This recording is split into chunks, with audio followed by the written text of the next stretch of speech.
Hello everyone and welcome. In this video I'm going to walk you through how to copy host key in Zoom. How to copy host key in Zoom. The first thing you're going to do is head over to zoom.us on the website, or if you already have the Zoom downloaded as an app on your PC, just sign in. And now from this home page to the left here, you head over to the left over here and then you click on profile. We're looking for the host key so we can copy it.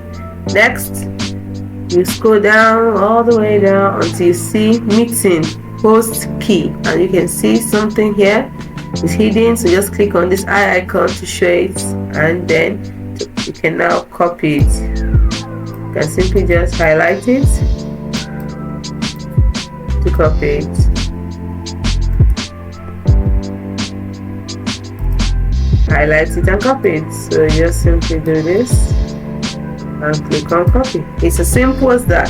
That is how to copy host key in Zoom, and you can hide it again by clicking on the eye icon.